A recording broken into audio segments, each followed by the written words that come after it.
시청하시기 전에 STV 상생방송 구독과 좋아요 눌러주세요. 안녕하세요. 진행을 맡은 김철수입니다. 오늘 아주 귀한 분을 모시고 포럼으로 진행을 하는데요. 현재 캐나다 리자이나 대학교 비교종교학과 명예교수로 계시죠. 세계적인 종교학자이기도 합니다. 오광남 교수님을 모시고 오늘 포럼을 시작하기로 하겠습니다.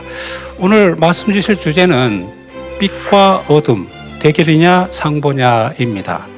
역사적으로 많은 문명권에서 다수의 학자들이 빛 그리고 어둠을 이야기해 왔는데요. 어떤 의미들을 담고 있는지, 쟁점이 무엇인지 살펴보는 시간을 갖도록 하겠습니다.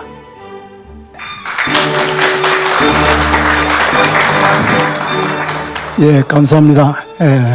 오늘 대략 빛과 어둠이 어떤 관계가 있는가 이런 거에 대해서 좀 자연스럽게 얘기를 해볼까 생각합니다. 첫째, 그 빛과 어둠과 관계에 대해서 빛에 관해서 우리가 잘 아는 세 가지 이야기를 가지고 시작해 보겠습니다. 첫째는 그 부처님이 그 성불하실 때 그 순간입니다. 다 아시겠지만은 부처님은 6년간인가 5년간인가 확실한 모르지만 그 오랜 그 수행 끝에 드디어 성불할 기회가 왔습니다. 보름달이 환히 비치는 그 어느 날 밤 부처님은 그 보리수 아래 홀로 앉아 계셨습니다. 그때 이제 소위 말하는 4단계 선정에 들어가서 3가지 암 그것을 얻은 다음에 그런 다음에 초저녁에는 숙명통을 얻고 이제 한밤중에는 천안통을 얻고 이제 새벽녘에 누진통 그리고 삼명통을 얻었습니다. 그런 다음에 이게 이 삼명통이라는 데 소위 빛이 들어가 있잖아요. 근데 그것이 지나간 다음에 이제 부처님이 뭐라고 하냐면 무지는 지나가고 빛이 떠올랐다. 그래서 그 빛과 이 성불하고가 거의 같은 이야기로 이제 됩니다. 그때 이제 먼 동이 트면서 새벽 새별이 뜨고 그다음에 이제 날이 밝아오면서 이제 마지막으로 이제 크게 하는 얘기가 무지는 사라지고 빛이 떠올랐다. 근데 이게 성불을 서양에서는 enlightenment라고 그래요. enlightenment. 빛을 비췄다 혹은 빛을 얻었다 이런 얘기로 enlightenment라고 말을 쓰는데 하여튼 그것이 이제 그 빛과 관계되는 첫 번째 이야기입니다. 두 번째 이야기는 여러분도 다 잘 아실 줄 믿습니다만 그 그리스 철학자 플라톤의 동굴의 비유 이야기입니다. 그것은 플라톤의 저서 그 국가라는 그 책 7권에 나오는 이야기인데 그 이야기에 의하면 사람들이 전부 이 동굴에 이제 갇혀 있어요. 동굴에 갇혀 있어 가지고 동굴에서 이쪽 벽면만 보도록 이렇게 사슬로 이제 묶여 있어요. 그래 가지고 밖에서는 그림자가 왔다 갔다 이제 빛이 왔다 갔다 하는데도 이 안에 있는 사람들은 벽면에 비친 그림자만 보는 거예요. 그림자만을 보면서 그것이 실제 전부라고 그렇게 생각하고 있는데 그럴 때 그 중에 한 용감한 사람이 그 쇠사슬을 끊고 이제 밖으로 나옵니다. 나와가지고 이제 진짜 햇빛 밑에서 실제 있는 대로의 세상을 보기 시작한 거예요.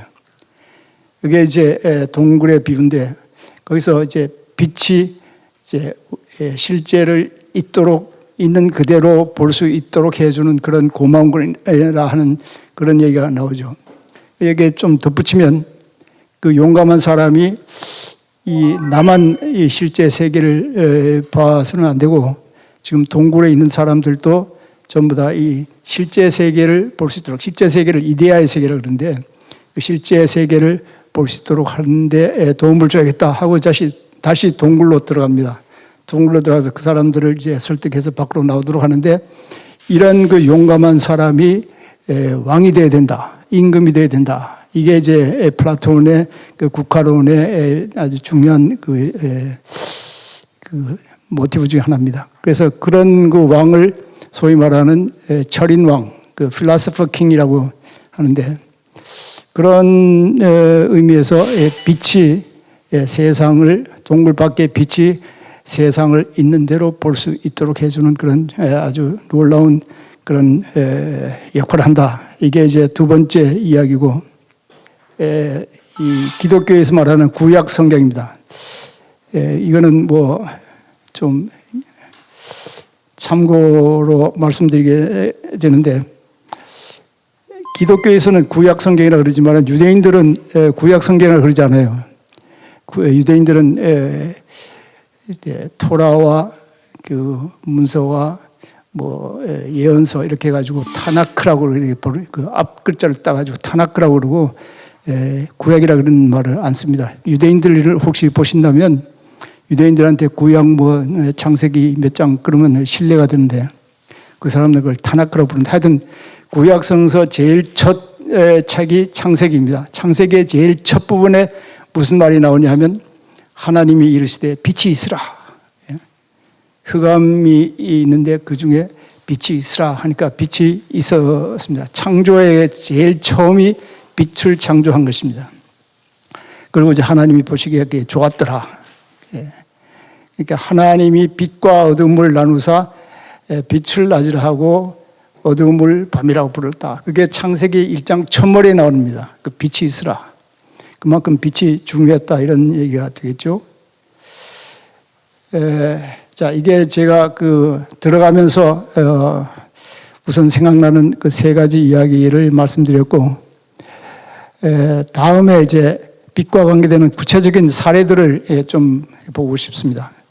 첫째는 그 빛이 궁극실제나 신 혹은 진리와 관계되는 걸로 그런 상징으로 얘기되는 것이 많습니다.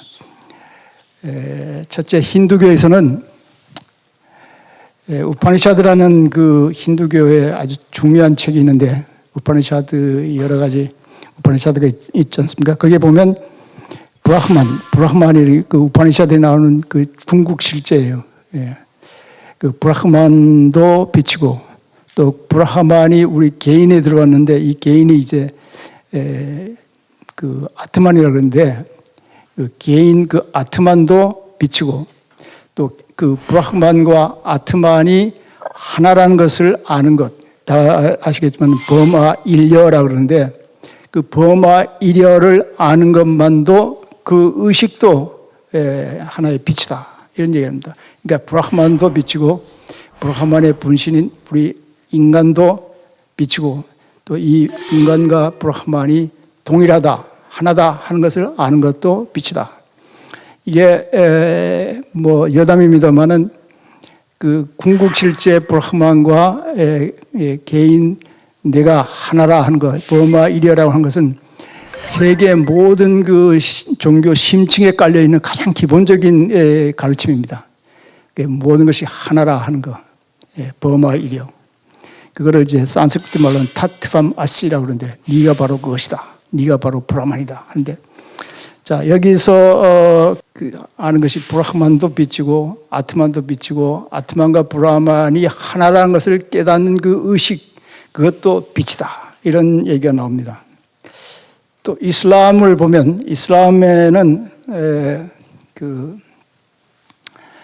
쿠란이라는 그 이슬람의 그 경전이 있잖아요. 쿠란 뭐 우리가 보통 코란이라 부르지만 사실 발음은 쿠란이라고 해야 한다고 하는데 쿠란에 보면 빛의 장이라고 한 장이 있습니다. 거기 보면 알라 신 자체가 빛이라고 합니다. 알라는 빛이다 이렇게 돼 있고 또 사원 내부로 그 저기 스테인 글라스를 통해서 빛이 들어온 것은 그 알라의 현존을 말해주는 빛이다. 이렇게 해서 빛을 아주 중요시 여기고 또 그 성전 안에 나와 있는 그 등이라든가 혹은 그 뭐 빛이 들어오는 그 빛이라든가 이것도 알라의 현존을 말해주는 하나의 상징이다. 이렇게 해서 아주 이슬람에서도 빛을 아주 중요시 여기고 있습니다. 다음에 그 기독교의 경우 빛에 대해서 제일 많이 말한 데가 기독교가 아닌가 이렇게 생각이 되는데 그 소위 말하는 아까 말한 구약 거기 보면 야훼가 이제 그 구약에 나오는 신이죠. 야훼는 나의 빛이요 나의 구원이시니 하는 그런 말이 나옵니다. 시편에 나오는 얘기인데, 다음에 그 소위 말하는 신약에 나오면 그 어떤 말이냐면 너희에게 전하는 소식은 이것이니 곧 하나님은 빛이시라, 하나님이 빛이라, 이런 얘기를 합니다. 예, 그에게는 어둠이 조금도 없으시다는 것을 알라, 이렇게. 하나님은 빛이고 하나님에게는 어둠이 전혀 없다, 이런 얘기도.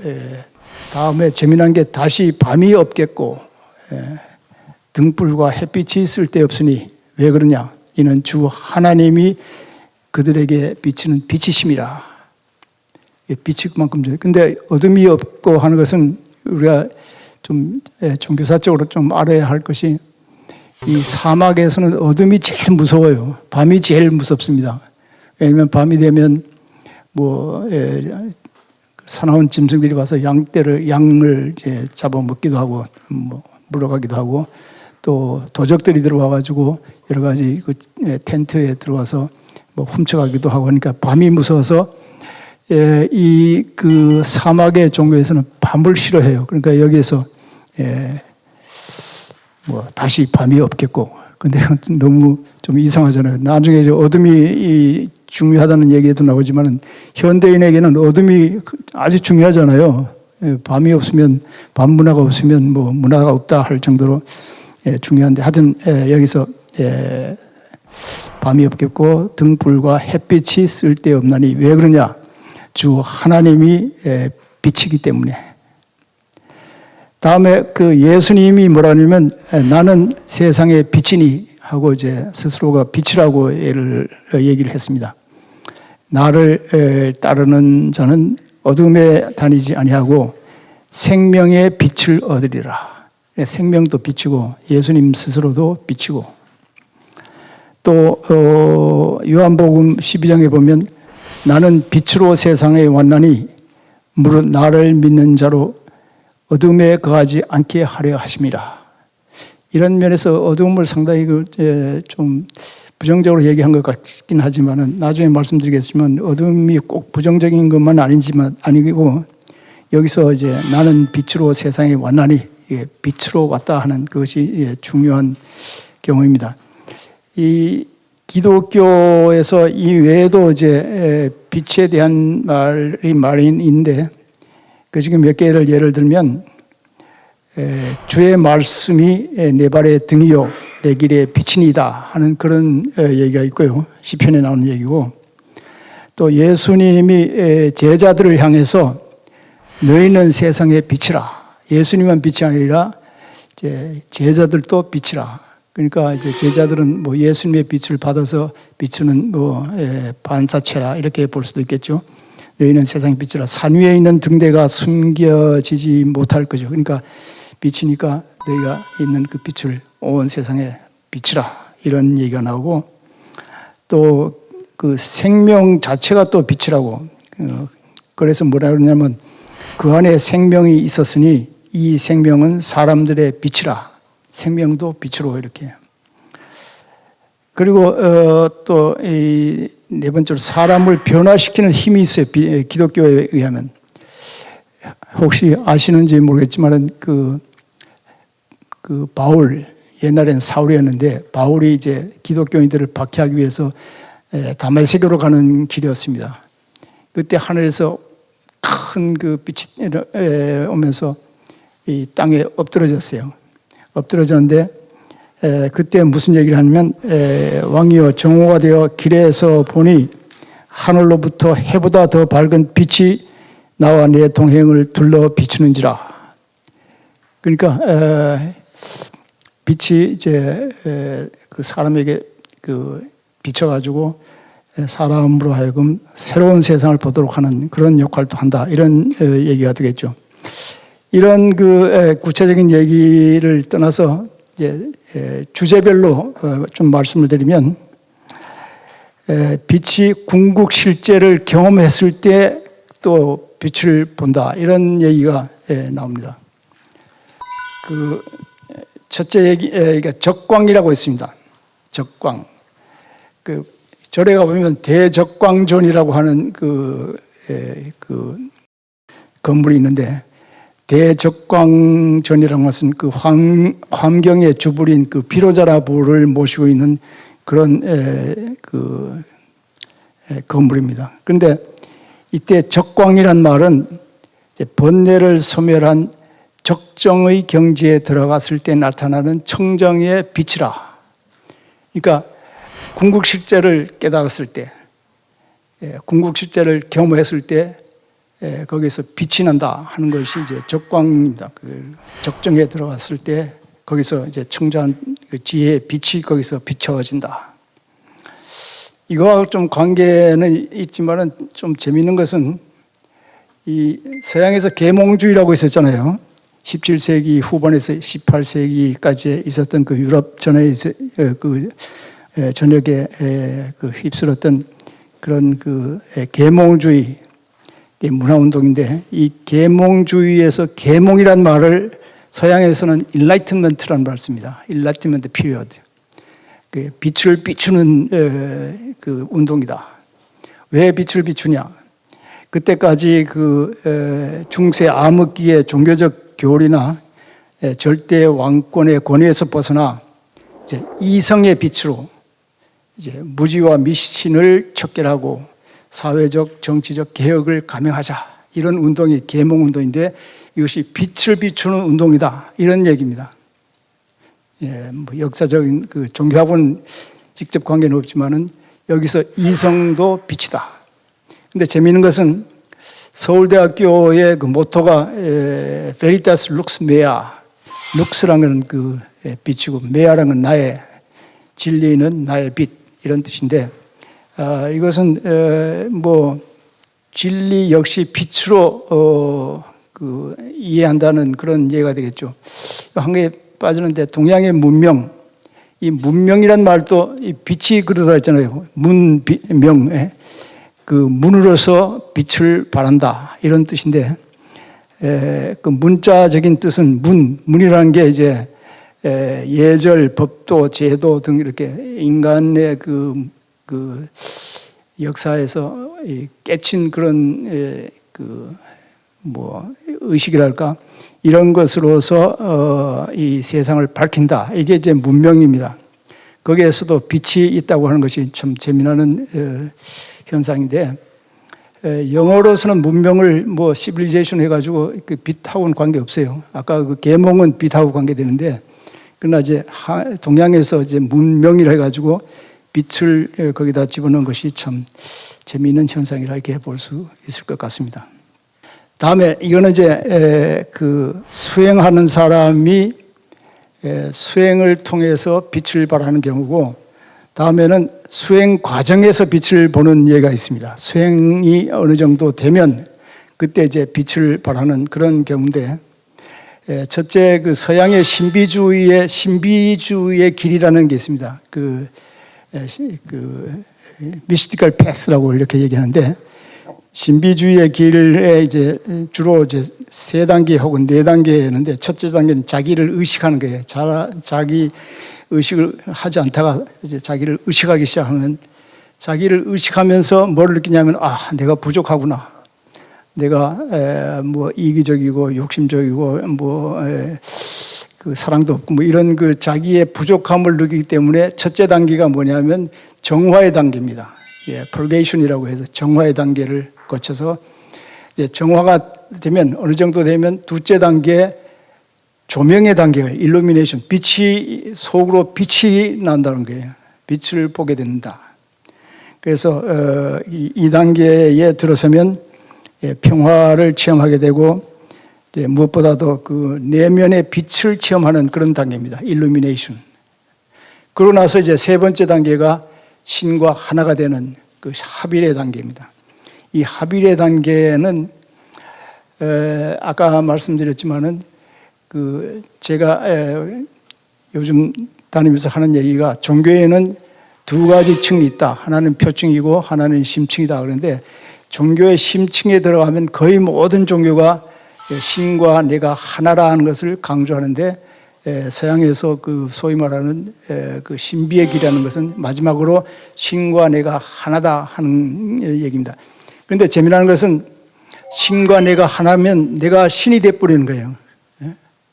신과 내가 하나라면 신이 내고 내가 신이다잖아요. 그러니까 하나가 되는데 그 서양 중세 신학에서는 신과 하나가 되는 거, 내가 신이 되는 거, 그거를 이 종교 수행의 가장 최고의 목표로 삼았습니다.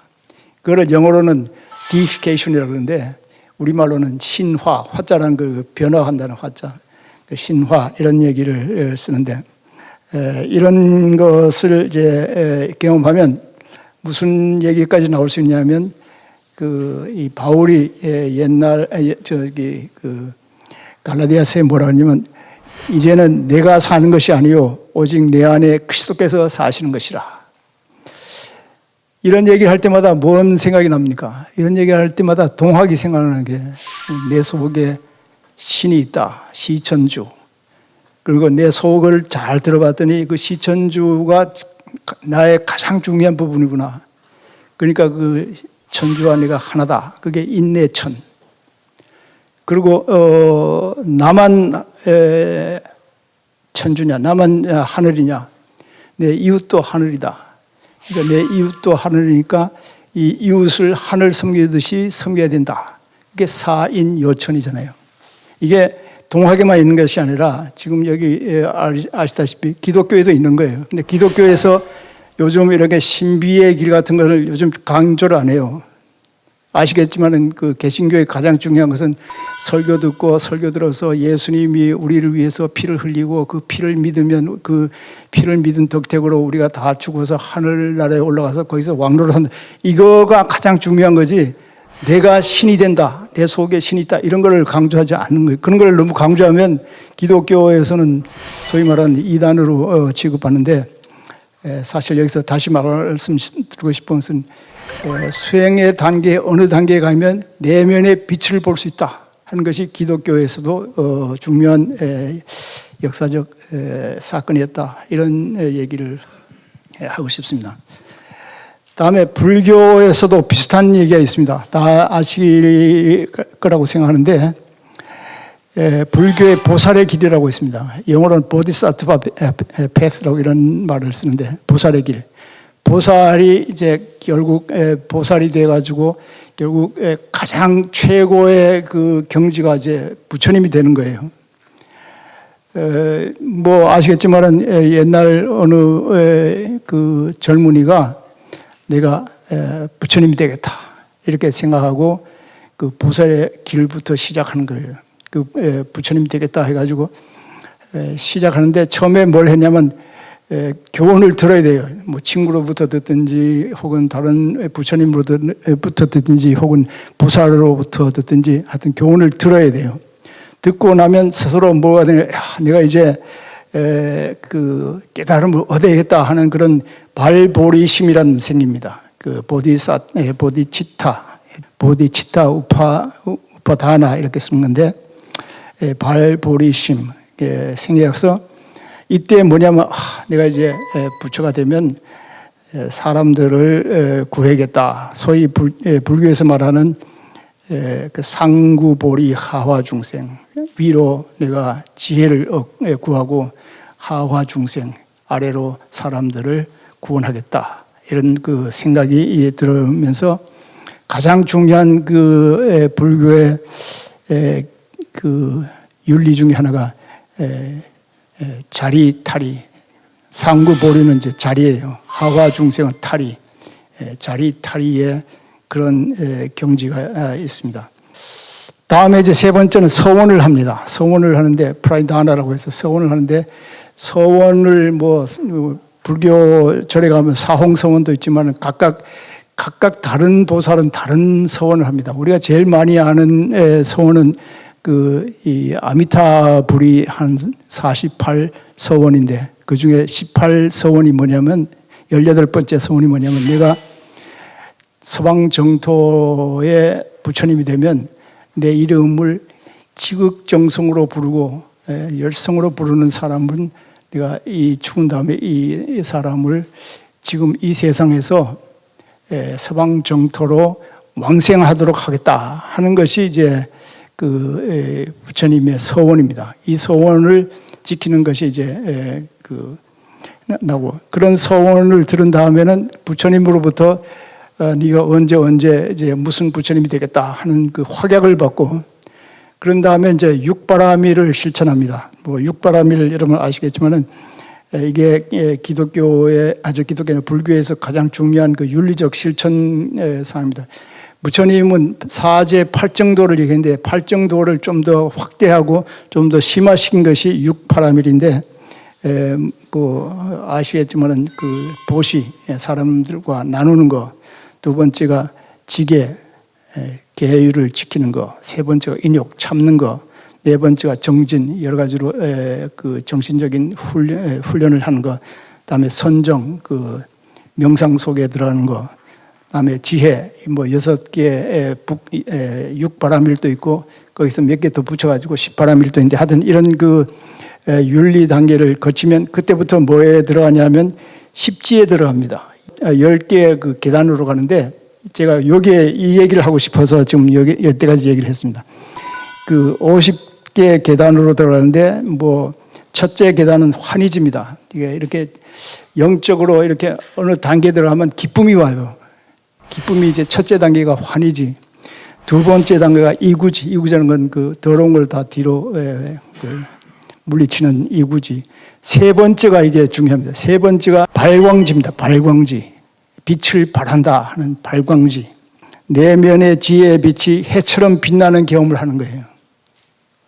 그 수행하다 보면 이런 경지를 얻는다. 여러분 중에 아마 이런 경험을 한 분도 계실지도 모르겠습니다만, 그 네 번째 염해지라는 것은 그 우리의 번뇌를 다 태운다. 염이라는 그 태운다 때 염해 다 태우고 지혜의 불꽃이 더욱 찬연하게 빛나는 단계.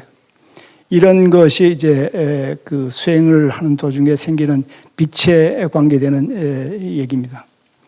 그런 다음에 발광진 다음에 염해지가 나오고 다음에 난승지, 현전지, 원행지, 부동지, 선해지, 그런 다음에 끝으로 법운지가 나오고 마지막으로 등각, 묘각. 그래서 52단계에 그걸 거치면 이제 진짜 부처님이 되는 거예요.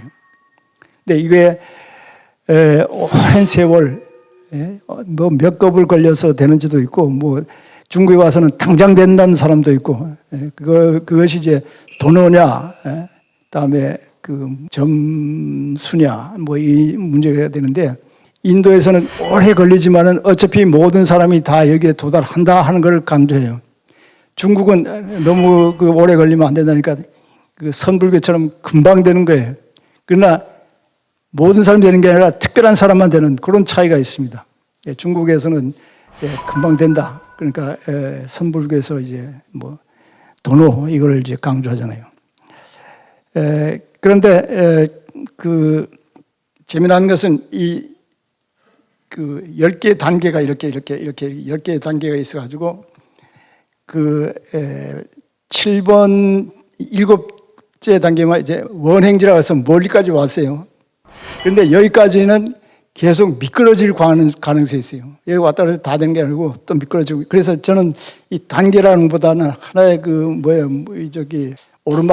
오르막이라서 언제든지 내려올 수 있는 가능성인데 어디까지 들어가면 되냐 하면 그 부동지에 하면 그때부터는 이제 더 내려오지 않아요. 그때부터는 올라가기만 합니다. 그래서 부동지 다음에 선해지가 있고 다음에 법운지. 법운지라는 건 법의 구름이 이제 모르는 사람에게 그 비를 내리는 그런 단계고, 그다음에 등각이 있고 묘각이 있고, 그래서 이제 52단계가 되는데, 이제 여기서 이제 다시 말씀드리면 발광지 수행을 하다 보면 그런 빛이 염해지 빛이 빛다 하는 얘기입니다.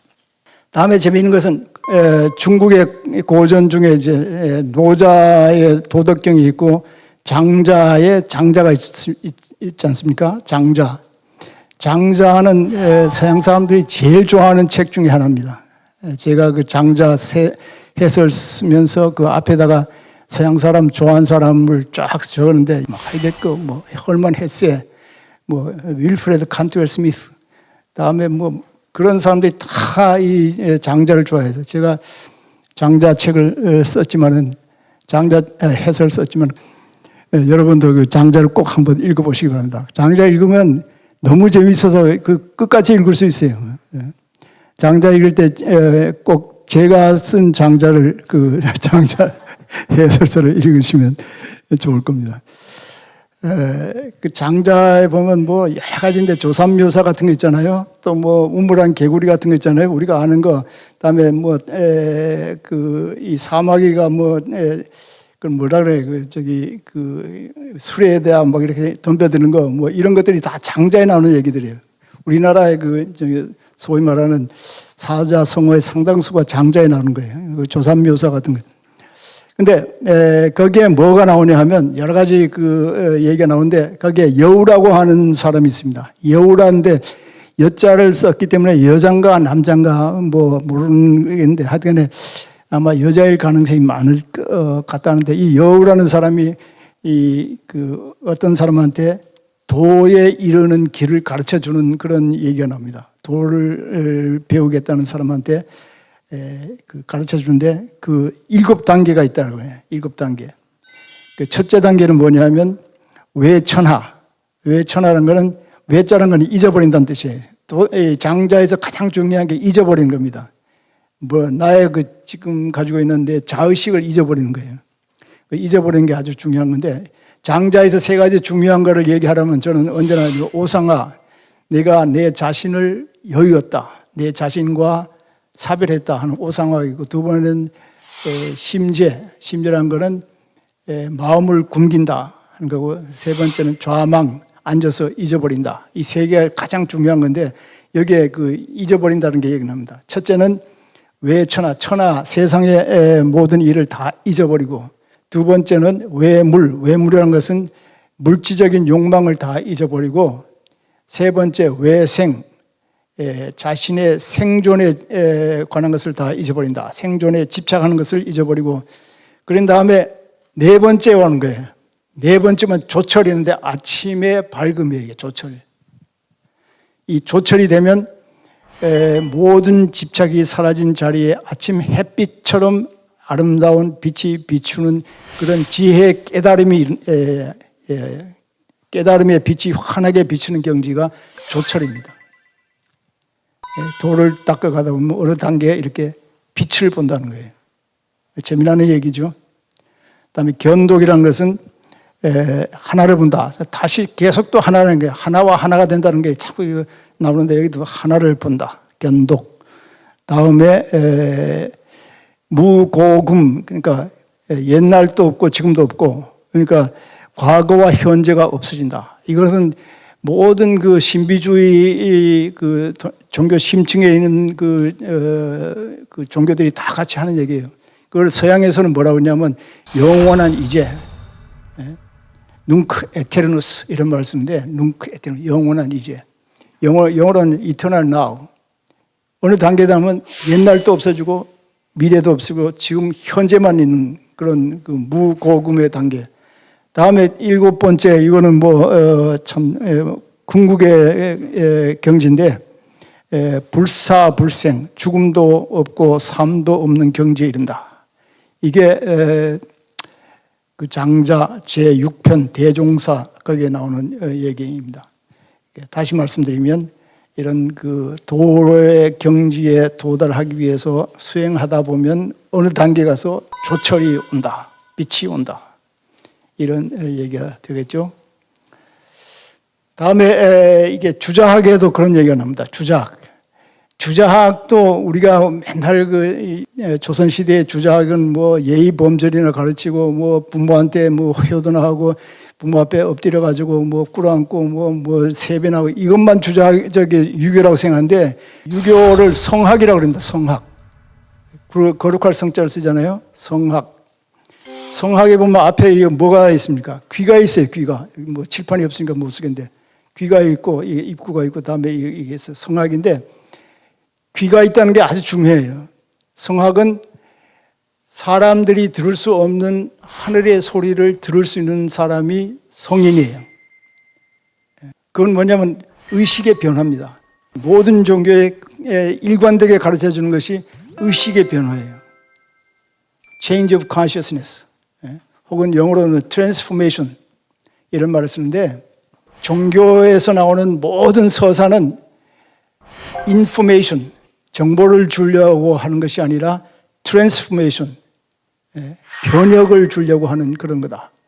우리가 지금 기독교의 경우 뭐 성경을 막 그냥 문자적으로 해석해 가지고 뭐 성경에 나오는 것은 다 역사적으로 뭐 사실이다 이게 아닙니다. 그 역사적인 사실을 얘기하려는 것이 성서 저자들의 궁극 관심이 아니에요. 그 변화를 주려고 하는 겁니다. 그게 유교에서도 변화를 강조합니다. 변화. 주자 이전에 이제 정의, 정호 형제가 있었잖아요. 정의, 정호, 정의 같은 보면 우리가 모든 것과 하나였는데 우리의 잘못 때문에 우리가 하나와 떨어진 것처럼 생각하는데 이게 말이 안 된다. 이게 가장 문제된다. 우리가 결국은 하나라는 것을 다시 깨달아야 된다. 이런 얘기를 합니다. 하나라는 걸 깨달을 때 무슨 마음이 생기는 거예요? 측은지심이 생기는 거예요. 다른 사람을 동정하고 불쌍히 여기는 마음이 하나라는 마음이 없으면 아니라는 거예요. 뭐 기독교에도 그런 생각이 있다는 걸 뭐 여러 번 제가 강조하고 싶은데 하여튼 주자학 성리학이 뭐냐면 그 성리학의 가장 중요한 게 대학에 나오는 경물치지입니다. 경물치지. 경물치지 그러면 뭔 말인지 잘 모르겠는데 이 영어로 하면 경물이라는 걸 investigation of things라고 그래요. 사물을 궁구하는 거예요. 사물을 아주 철저하게 조사하는 거예요. 그래가지고 그 알미 치지 궁극에 이르는 게 치지예요. 경물치지 이게 이제 대학에 나오는 첫 번째와 두 번째입니다. 경물치지. 근데 보통 붙어 있어요. 경물치지. 다음에 뭐가 나옵니까? 정신정의, 뭐 수신제가, 지국평천화. 근데 이상하게 제가 학교 다닐 때는 수신제가 지국평천화만 했지 그 앞에 그 네 단계는 얘기를 안 배운 것 같은데 근데 이 경물치지를 가장 중요시 여기는데 주자는 뭐냐면 이 경물치지를 해가지고 알미 극에 이르면 그러면 어느 날 그 활연관통하면서 확 하고 빛을 보게 된다는 거예요. 유교에서 그런 말 하는 거 들어보셨어요? 유교에 그게 있는 거예요. 주자가 그런 말을 했어요. 뭐냐면 사물 속에 깔려있는 보편적인 이치, 리를 찾는 거예요. 리를 찾아서 철저히 조사해가지고 그 알미 극대화되려면 그러면 어느 날 아침 갑자기 활연관통하는 상태에서 빛을 본다. 이런 얘기가 나옵니다. 이게 유교를 그냥 뭐 도덕 윤리 체계다 이렇게 보면 안 되는 거예요. 유교도 종교예요. 뭔 종교냐? 의식의 변화를 강조하는 종교예요. 주자는 리학이라고 그래가지고 리를 강조하는데 이 육상산하고의 왕양명은 심을 강조해요. 리란 거 하나하나 따질 수 없습니까? 우리의 마음을 뚫어보면 중요하다 해가지고 그걸 심학이라고 이학 심학. 그런데 육상산의 그 심학은 우리나라에 안 들어왔어요. 우리나라는 주로 주자학, 뭐 정주 학파를 정자와 주자, 정주 학파에 리학파만 들어가고 심학파는 광화도까지 와가지고 뭐 거기 별로 힘을 못 썼는데 하여튼 여기서 중요한 것은 어느 날 갑자기 빛을 본다 하는 겁니다. 빛이 이만큼 중요해요. 수련을 하다 보면.